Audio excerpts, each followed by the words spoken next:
There are cycles of success when things come to you and thrive, and cycles of failure when they wither or disintegrate and you have to let them go in order to make room for new things to arise or for transformation to happen.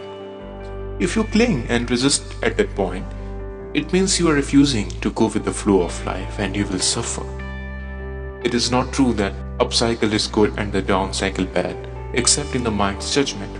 Growth is usually considered positive, but nothing can grow forever. If growth, of whatever kind, were to go on and on, it would eventually become monstrous and destructive. Dissolution is needed for new growth to happen. One cannot exist without the other. The down cycle is absolutely essential for spiritual realization. You must have failed deeply on some level or experienced some deep loss or pain to be drawn to the spiritual dimension.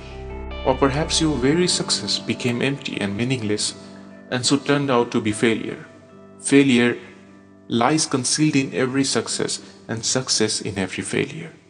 In this world, which is to say on the level of form, everybody fails sooner or later. Of course, and every achievement eventually comes to naught. All forms are impermanent. You can still be active and enjoy manifesting and creating new forms and circumstances, but you won't be identified with them. You do not need them to give you a sense of self. They are not your life, only your life situation. Your physical energy is also subject to cycles. It cannot always be at peak. There will be times of low as well as high energy. There will be periods when you are highly active and creative, but there may also be times when everything seems stagnant, which it seems that you are not getting anywhere, not achieving anything. A cycle can last for anything from a few hours to a few years. There are large cycles and small cycles within these large ones. Many illnesses are created through fighting against cycles of low energy, which are vital for regeneration. The compulsion to do and the tendency to derive your sense of self-worth and identity from external factors such as achievement is an inevitable illusion as long as you are identified with the mind. This makes it hard or impossible for you to accept the low cycles and allow them to be. Thus, the intelligence of the organism may take over as a self-protective measure and create an illness in order to force you to stop, so that the necessary regeneration can take place.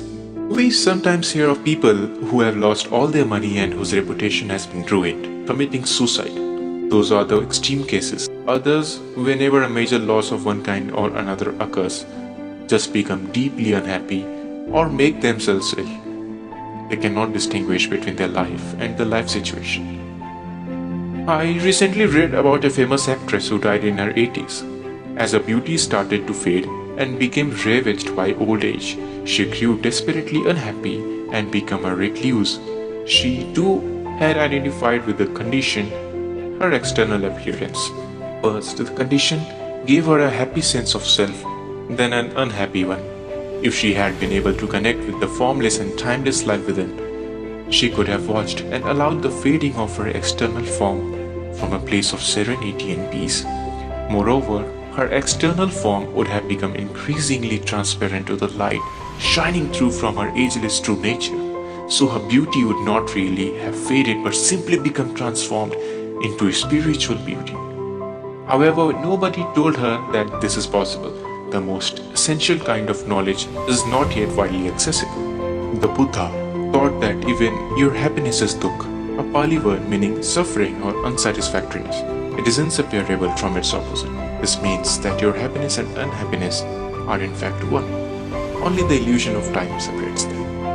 To offer no resistance to life is to be in a state of grace, ease and lightness. This state is no longer dependent upon things being in a certain way, good or bad. It seems almost paradoxical, yet when your inner dependency on form is gone, the general conditions of your life, the outer forms, tend to improve greatly.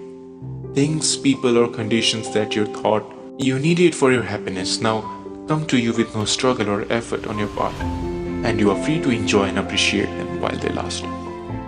All those things, of course, will still pass away, cycles will come and go, but with dependency gone, there is no fear of loss anymore.